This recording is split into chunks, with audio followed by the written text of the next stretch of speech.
नमस्कार दोस्तों, स्वागत है आपका हमारे इस YouTube चैनल में। दोस्तों आज है 15 सितंबर और 15 सितंबर के रेलवे ग्रुप डी का सेकेंड शिफ्ट का एग्जाम समाप्त हो चुका है और मैक्सिमम रियल क्वेश्चन आ चुके हैं। तो इस वीडियो के माध्यम से हम सेकेंड शिफ्ट के एनालिसिस देखेंगे, तो वीडियो को आप पूरा जरूर देखेगा और वीडियो पसंद है दोस्तों तो एक लाइक जरूर कर दीजिएगा। चैनल पर हमारे नए हैं तो चैनल को सब्सक्राइब जरूर कर लीजिएगा।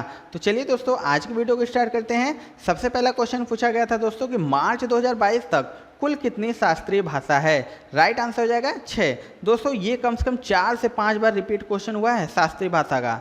तो आपको बता दें कि वर्तमान में 6 भाषाओं को वर्ष 2004 से 14 तक शास्त्रीय भाषा का दर्जा दिया गया था। कौन कौन सा, तो दिए देख लीजिए। तमिल को 2004 में, संस्कृत को 2005 में, कन्नड़ को 2008 में, तेलुगु को 2008 में, मलयालम को 2013 में और ओडिया को 2014 में शास्त्रीय भाषा का दर्जा दिया गया था। एक क्वेश्चन पूछा था दोस्तों कि स्वर्ण सिंह समिति के अनुशंसा पर संविधान में क्या जोड़ा गया है। तो राइट आंसर हो जाएगा मौलिक कर्तव्य।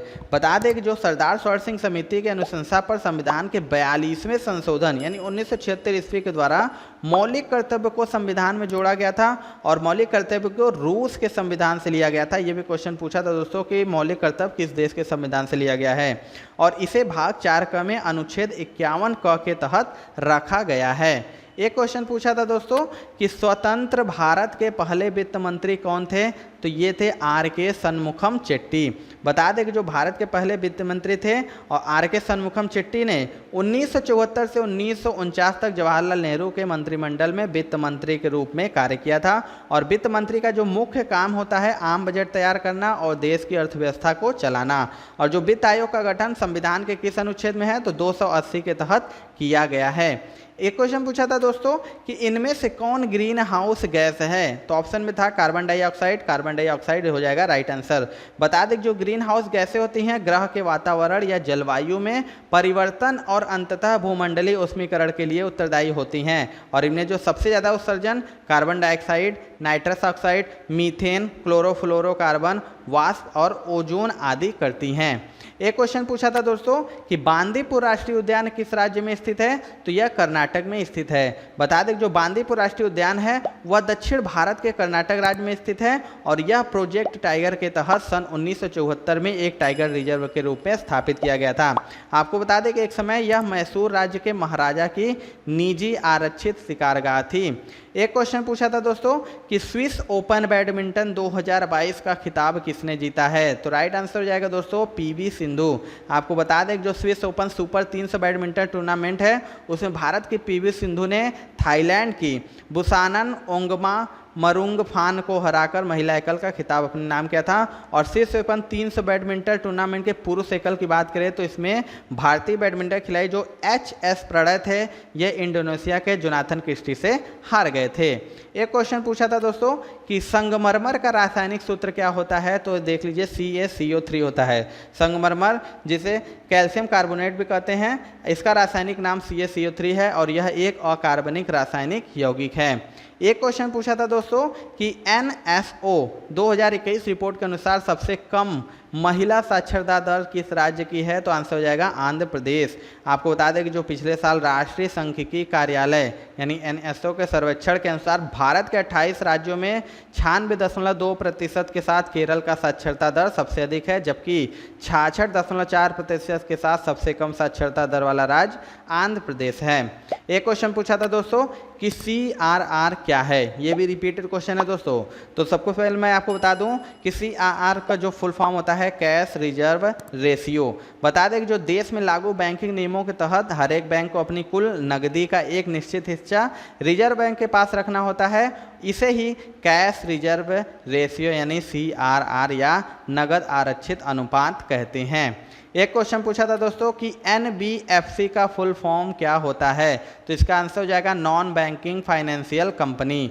जो NBFC है उसका संचालन कंपनी एक्ट 1956 के अंतर्गत किया जाता है और इसमें निवेश भी बैंक की तरह नहीं किया जाता। NBFC कंपनी किसी जमा योजना के तहत पहले लोगों का पैसा जमा करती है और फिर उन्हें कई तरह के ऋण प्रदान करती है। एक क्वेश्चन पूछा था दोस्तों कि राष्ट्रपति रामनाथ कोविंद ने मार्च 2022 में किस राज्य को राष्ट्रीय जल पुरस्कार दिया था। इसका आंसर हो जाएगा उत्तर प्रदेश। जो राष्ट्रीय जल पुरस्कार है वो जल संसाधन प्रबंधन के क्षेत्र में अनुकरणीय कार्य के लिए दिया जाता है। और जो जल शक्ति मंत्रालय द्वारा 2018 में पहला राष्ट्रीय जल पुरस्कार शुरू किया गया था और 2022 के लिए कुल 57 राष्ट्रीय जल पुरस्कार 11 विभिन्न श्रेणियों में राज्यों, संगठनों और अन्य को प्रदान किए गए थे। और जो कि उत्तर प्रदेश को प्रथम पुरस्कार से सम्मानित किया गया, इसके बाद राजस्थान और तमिलनाडु का स्थान है। एक क्वेश्चन पूछा था दोस्तों कि मार्च 2022 तक भारत के नियंत्रक एवं महालेखा परीक्षक कौन है, तो राइट आंसर हो जाएगा गिरीश चंद्र मुर्मू। जो कि श्री गिरीश चंद्र मुर्मू ने 8 अगस्त 2022 को भारत के नियंत्रक एवं महालेखा परीक्षक के रूप में कार्यभार ग्रहण किया था। एक क्वेश्चन पूछा था दोस्तों कि जैन धर्म के पंच महाव्रत में कौन आता है, तो देखिए इसका आंसर हो जाएगा अहिंसा। जो जैन धर्म के पंच महाव्रत कौन कौन से हैं दोस्तों, तो देख लीजिए अहिंसा, सत्य, आचौर्य, शील और अपरिग्रह। एक क्वेश्चन पूछा था दोस्तों कि कौन सी नदी गोमुख से निकलकर 193 किमी की दूरी तय करके अलकनंदा से मिलती है, तो राइट आंसर हो जाएगा भागीरथी। एक क्वेश्चन पूछा था कि 2022 में पद्मश्री साइंस एंड टेक्नोलॉजी के क्षेत्र में किसे दिया गया था, तो यह सुबन्ना अयप्पन। ये भी रिपीटेड क्वेश्चन है दोस्तों। बता दें इस वर्ष जो राष्ट्रपति ने अनुसार 2 युगल मामलों में कुल 128 पद्म पुरस्कार प्रदान करने की मंजूरी दी थी। और इस सूची में 4 पद्म विभूषण, 17 पद्म भूषण और 107 पद्मश्री पुरस्कार शामिल हैं, जिसमें पुरस्कार पाने वालों में 34 महिलाएं हैं और सूची में विदेशियों, NRI और 13 मरणोपरांत पुरस्कार विजेताओं श्रेणी के 10 व्यक्ति भी शामिल हैं। एक क्वेश्चन पूछा था दोस्तों कि अम्ल और क्षार को मिलाने से क्या बनता है, तो राइट आंसर आ जाएगा लवण और जल।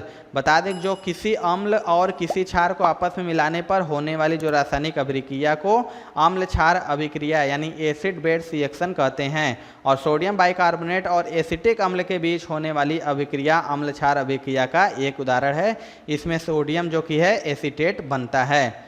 एक क्वेश्चन पूछा था दोस्तों कि ग्राम सभा किस अनुच्छेद से संबंधित है, ये भी रिपीटेड क्वेश्चन है दोस्तों। राइट आंसर हो जाएगा 243। जो ग्राम सभा एक कारपोरेट निकाय है जिसमें ऐसे सभी लोग सम्मिलित हैं जिनके नाम पंचायत की निर्वाचन सूची में ग्राम स्तर पर शामिल रहते हैं।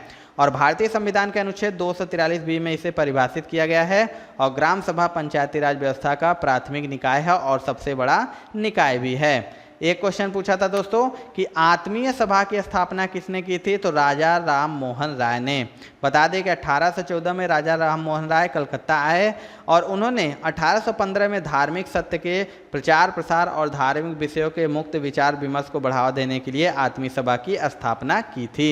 एक क्वेश्चन पूछा था दोस्तों कि किसका रासायनिक सूत्र कैल्शियम सल्फेट हेमीहाइड्रेट होता है, तो इसका आंसर हो जाएगा प्लास्टर ऑफ पेरिस। जो प्लास्टर ऑफ पेरिस होता है वो कैल्शियम सल्फेट हेमीहाइड्रेट जो कि CaSO4 2 हाफ H2O का सामान्य नाम है। और प्लास्टर ऑफ पेरिस का निर्माण जिप्सम की 423 के या 150 डिग्री सेल्सियस या 300 डिग्री फ़ारेनहाइट पर गर्म करके किया जाता है। और जिप्सम को 443 केल्विन पर गर्म करने पर यह पानी के अणु खो देता है और कैल्शियम सल्फेट हेमीहाइड्रेट बन जाता है।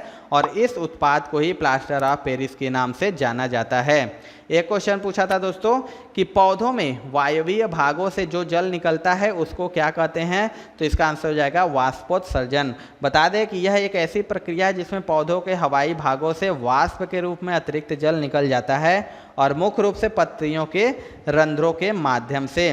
और अत्यधिक वाष्पोत्सर्जन पौधे के लिए अत्यधिक हानिकारक भी हो सकता है। जब जल की कमी जल के सेवन से अधिक हो जाती है तो यह पौधे की वृद्धि को मंद कर सकता है और अंततः निर्जलीकरण से मृत्यु का कारण बन सकता है। एक क्वेश्चन पूछा था दोस्तों कि चुंबकीय क्षेत्र रेखा के बारे में कौन सा गलत है, तो इसका आंसर हो जाएगा वे एक दूसरे को काटती हैं। ये ऑप्शन गलत था।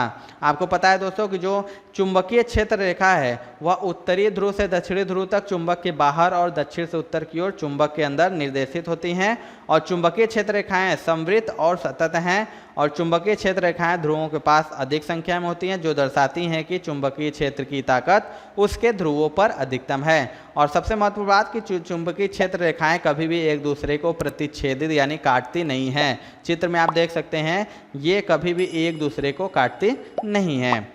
एक क्वेश्चन पूछा था दोस्तों कि मेंडलीफ के आवर्त सारणी के बारे में क्या गलत है, तो इसके ऑप्शन के अनुसार परमाणु क्रमांक के आधार पर दिया था कि मेंडलीफ जो आवर्त सारणी है वो परमाणु क्रमांक के आधार पर था, तो ये ऑप्शन गलत था। एक क्वेश्चन दिया था दोस्तों कि लैक्टिक अम्ल किसमें पाया जाता है, तो यह ऑप्शन में था खट्टे दूध में। बता दें कि इसे सर्वप्रथम स्वीडन के रसायन वैज्ञानिक कार्ल विल्हेम सीले ने 1780 में विलगित किया था। और लैक्टिक अम्ल एक कार्बोक्सिलिक अम्ल है जिसका अणु सूत्र होता है C3H6O3 और मांसपेशियों में इसी अम्ल के एकत्रित हो जाने के कारण ही थकान पैदा होती है।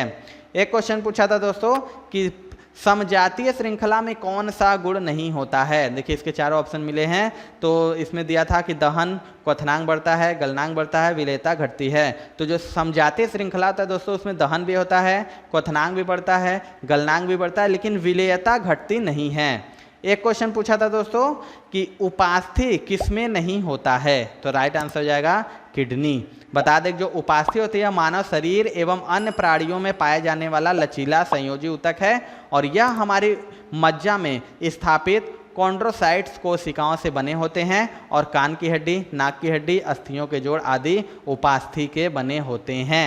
एक क्वेश्चन पूछा था दोस्तों कि आधुनिक आवर्त सारणी में कुल तत्वों की संख्या कितनी है। ये भी लगभग दोस्तों 4 से 5 बार रिपीट हो चुका है। तो आप सभी को पता है कि जो आधुनिक आवर्त सारणी है उसमें कुल तत्वों की संख्या 118 है। एक क्वेश्चन पूछा था दोस्तों कि गुजरात का अंकलेश्वर का खान किस खनिज के लिए प्रसिद्ध है, तो बता दें कि यह खनिज तेल यानी पेट्रोलियम ऑयल के लिए। जो अंकलेश्वर है वो गुजरात के भड़ौच जिले में स्थित खनिज तेल उत्पादन क्षेत्र है और यहाँ तेल की खोज जुलाई 1958 ईस्वी में जबकि उत्पादन सन 1961 ईस्वी में शुरू हुआ था। और गुजरात राज्य में नौगांव, कोसंबा, सनंद घाटी, कदी, उल्लपान और आदि स्थानों पर भी तेल विस्तार है। एक क्वेश्चन पूछा था दोस्तों कि स्थलीय जीव की तुलना में जलीय जीव की वायु की तुलना में पानी में श्वसन दर तेज क्यों होती है, तो इसका आंसर हो जाएगा पानी में जो घुली हुई ऑक्सीजन की मात्रा कम होती है। बता दें जो जलीय जीव जल में घुली हुई ऑक्सीजन का श्वसन के लिए उपयोग करते हैं और जल में घुली हुई ऑक्सीजन की मात्रा वायु में उपस्थित ऑक्सीजन की मात्रा की तुलना में बहुत कम है। इसीलिए ही जलीय जीवों के श्वसन की दर स्थलीय जीवों की अपेक्षा अधिक तेज होती है। एक क्वेश्चन है दोस्तों कि गाड़ी की साइड मिरर में उत्तल दर्पण का प्रयोग क्यों किया जाता है। देखिए क्वेश्चन में ही आंसर दे दिया है कि कौन सा मिरर अगर पूछेगा तो उत्तल दर्पण, तो इसका राइट आंसर हो जाएगा क्योंकि जो वस्तु है आभासी और सीधा दिखाई देता है। आपको बता दें कि उत्तल दर्पण का उपयोग वाहनों के साइड मिरर में इसलिए किया जाता है क्योंकि जो उत्तल दर्पण होता है अपसारी दर्पण होने के कारण सामान्यतः छवियों को छोटा करके दिखाता है, जिससे वाहनों के पीछे का दृश्य क्षेत्र अधिक व्यापक हो जाता है और छोटे से मिरर में अधिक दृश्य क्षेत्र को समेट लिया जाता है। इससे वाहन चालक को पीछे का अधिक दृश्य क्षेत्र देखने को मिलता है। यही कारण है कि इसका उपयोग वाहनों के साइड मिरर के रूप में किया जाता है।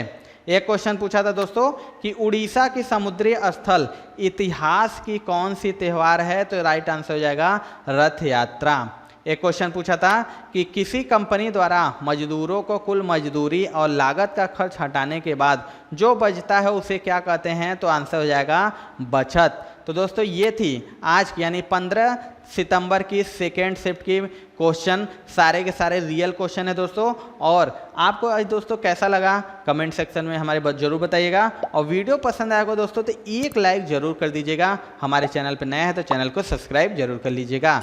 तो मिलते हैं दोस्तों अपने अगले वीडियो में, तब तक के लिए जय हिंद जय भारत।